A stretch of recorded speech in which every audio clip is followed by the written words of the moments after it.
Salve, salve, galera, mais um vídeo aqui no canal Fala Marcão. E antes de mais nada, eu peço para que você se inscreva no canal, curta esse vídeo, compartilhe com os amigos e ative as notificações para você sempre ficar sabendo quando tem um vídeo novo aqui no canal.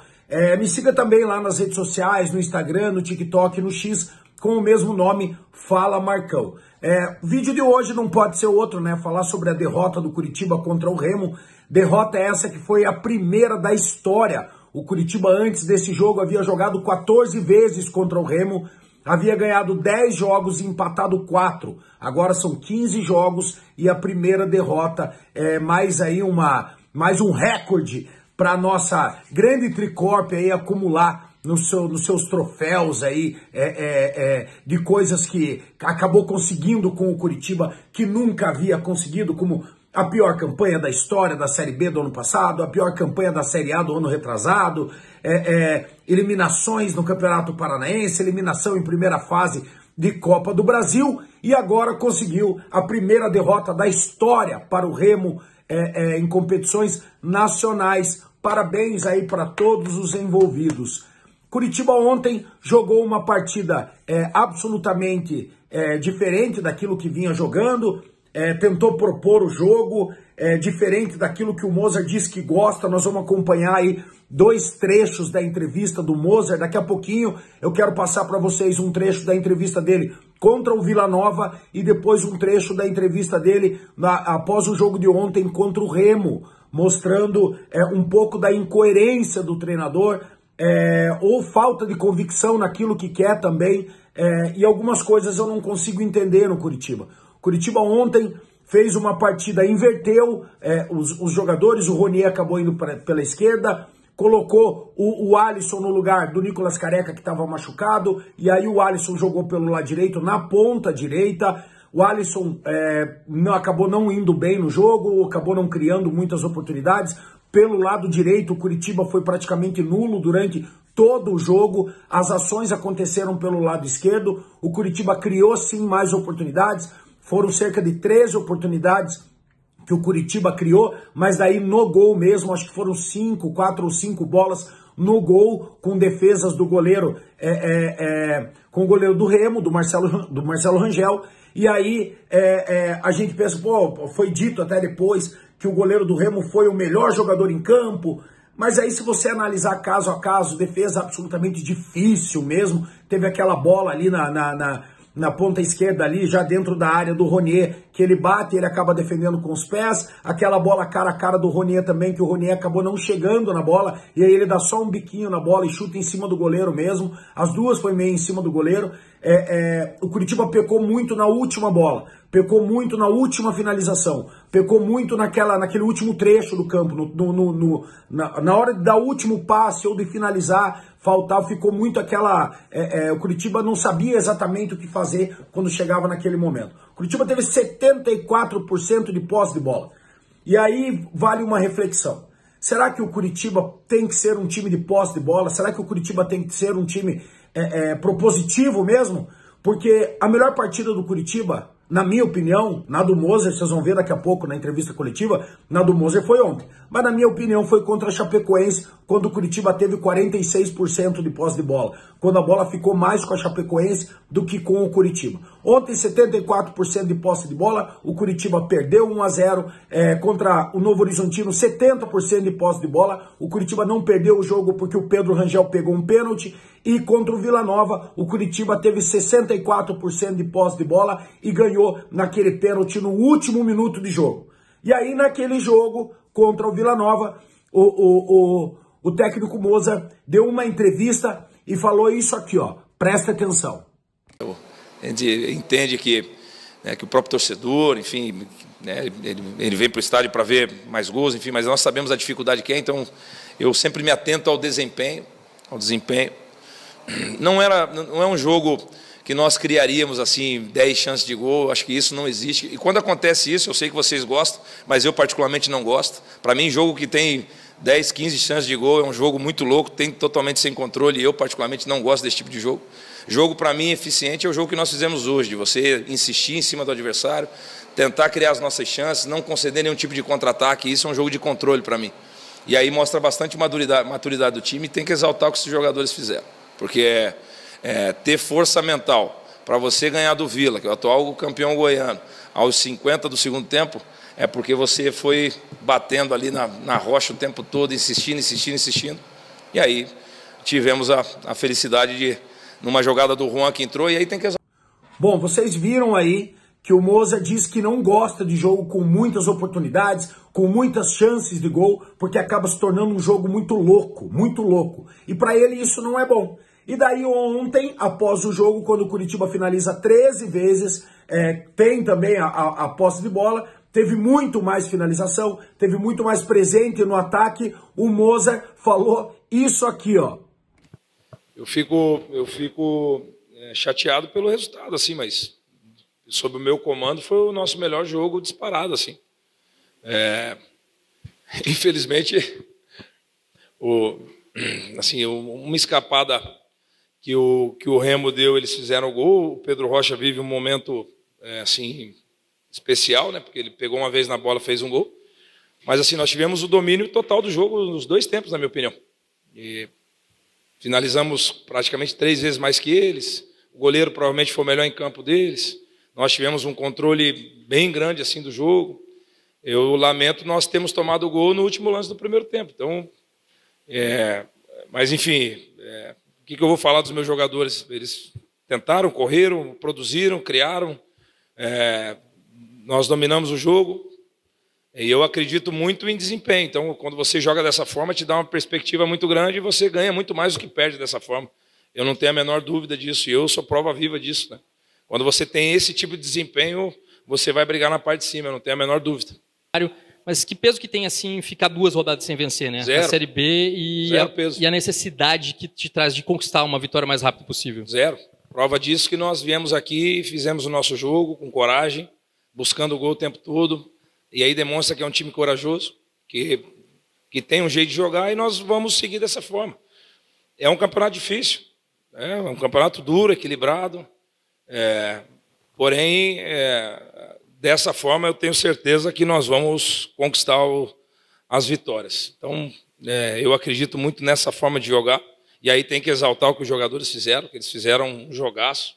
Só que, infelizmente, nós vivemos num país que a única coisa que é suficiente é o resultado. E eu não vou mudar isso, é cultural isso. Então, está tudo certo para mim.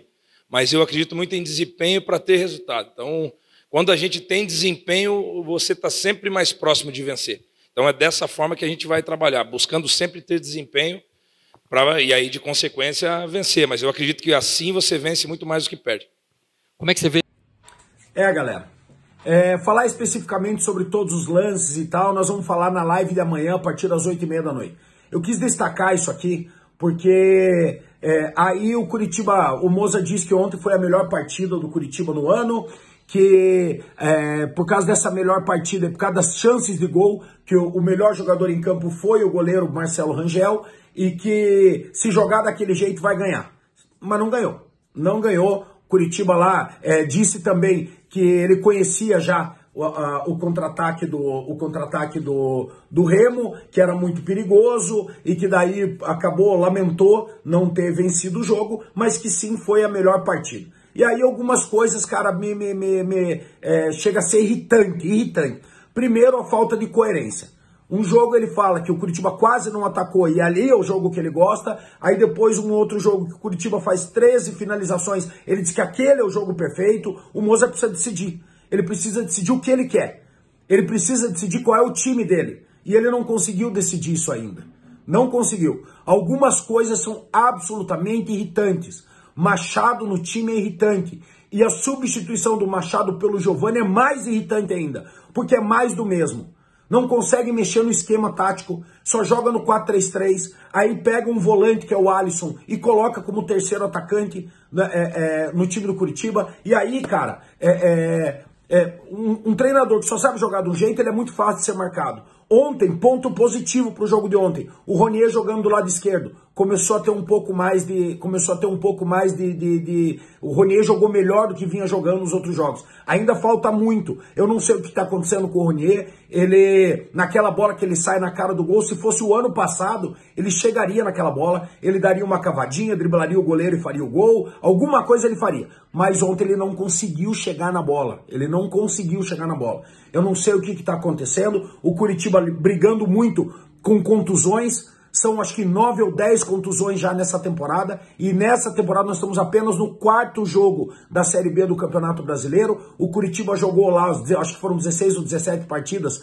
Não chegou, acho que é 16 partidas no Campeonato Paranaense. Um jogo na Copa do Brasil e 4 jogos na Série B do Campeonato Brasileiro. E já quase 10 contusões, a maioria delas musculares. O que está acontecendo? É preparação física? É o campo do CT da Graciosa? É fisiologia? O que está acontecendo que esses jogadores estão machucando tanto? E nós estamos perdendo tantos atletas. Imaginem, no jogo de ontem, o Nicolas Careca fez falta. Fez falta no time. O De La Torre vem fazendo falta para esse time. Olha o nível dos jogadores que estão fazendo falta para o Curitiba. Para vocês entenderem. E aí tem um monte de culpado nessa brincadeira. Cadê o seu William Thomas? Passou aí uma janela inteira de estadual e não trouxe ninguém. O Curitiba hoje sofre porque não tem jogador de lado de campo. Tem que improvisar o Alisson, até porque o Moser não consegue mudar a forma do Curitiba de jogar. Podia jogar num 4-4-2, podia jogar com o Josué e Depena. Por que o Vini Paulista não tem oportunidade nesse time? Entrou ontem. No 4º jogo ele entra e o time melhora muito depois que ele entra, porque é um jogador de muita qualidade, é um jogador mais rápido, é um jogador que finaliza, é um jogador que chega próximo à área, é bom de marcação e não dá para entender o porquê ele é preterido por Giovani, por Machado, porque daí o Sebas podia ser o primeiro volante e o Vini poderia ser o segundo. Por que o Giovani Meurer nem não viajou? Porque, segundo informações, foi escolha do Moza. E o Moza escolhe isso. Sabe? O menino, eu falei aqui, quando ele acabou não indo para o Maringá, o meu medo era que ele acabasse sendo castigado no Curitiba. A impressão que dá é essa. Não tem oportunidade. Cadê o Caio Matheus, que era um menino de lado de campo, que veio do São Paulo, e falaram que era um menino de muita qualidade, por que não tem oportunidade também? Teve uma oportunidade no Campeonato Paranaense e não jogou mais. Então não dá para entender o que o Moser está querendo para o Curitiba. Não dá para entender. Para mim, o Moser está completamente perdido. Completamente perdido. Eu mostrei as 2 entrevistas para que você, amigo torcedor, possa fazer essa avaliação. Uma hora ele fala que não gosta de jogo com muitas finalizações, ele gosta do jogo controlado ali, do jeito que foi, para ele foi o jogo perfeito. Aí não, o jogo perfeito virou de ontem que perdeu. Virou de ontem, que teve mais que teve mais finalizações. Esse negócio de posse de bola não adianta nada se não for uma posse de bola vertical. Se o Curitiba não agredir o adversário e não acertar a meta do adversário. Tá com algum problema de finalização? Tem que treinar a finalização, então. Então para, 2 dias vai ficar treinando só a finalização. Porque você não pode ter 13 oportunidades e não fazer um gol. Você não pode alçar a bola na área e você ter um cara que nem o Aquino, que tem quase 2 metros de altura, você ter um Brumado em algum momento, o Coutinho em outro momento, e você não ter um cabeceio em direção ao gol. Tá faltando treinamento? O que é que está acontecendo? Então, fica aí uma reflexão sobre a incoerência do Moser, sabe? E aí amanhã, na live de amanhã, às 8h30, nós vamos discutir ponto a ponto tudo aquilo que aconteceu no jogo de ontem. E já vamos começar a projetar também Curitiba e Operário, que é um jogo aí difícil. Os dois estão não estão em boa situação no campeonato. E o jogo 4 horas da tarde no Couto Pereira, com um pedido do Moser, para que o torcedor tenha paciência, para que o torcedor dê um voto de confiança. Mozart, esse voto de confiança nós estamos dando para um time que foi eliminado pelo Maringá no Campeonato Paranaense, foi eliminado na primeira fase da Copa do Brasil e que hoje está em nono lugar no Campeonato Brasileiro da Série B. O Curitiba hoje é o 9º, eu alertava isso na live pré-jogo, que se perdesse poderia terminar até em 10º, dependendo do resultado da Ferroviária hoje. Se a Ferroviária ganhar hoje o jogo, o Curitiba pode terminar a rodada em 10º lugar. Então, essa é a confiança que você quer que o torcedor dê para o Curitiba? Essa confiança tem que vir do gramado para a arquibancada.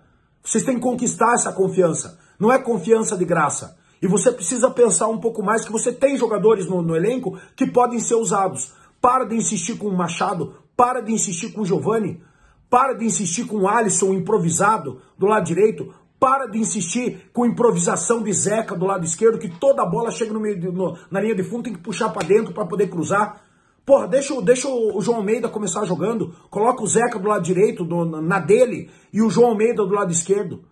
Monta um time um pouco mais agressivo dentro de casa.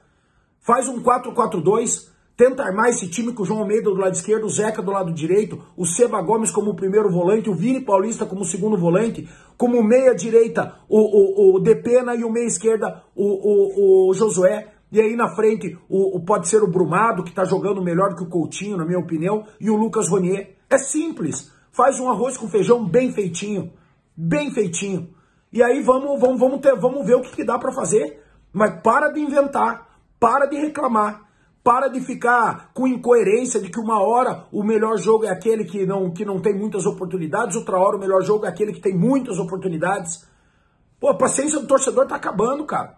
Tá acabando. Eu já, antes de lançar o vídeo, já recebi uma mensagem aí de um amigo, até respeito a sua opinião, falando que, se não é do jeito que o Marcão quer, não dá, até quando tem um monte de oportunidade reclama. Sim, eu sou torcedor.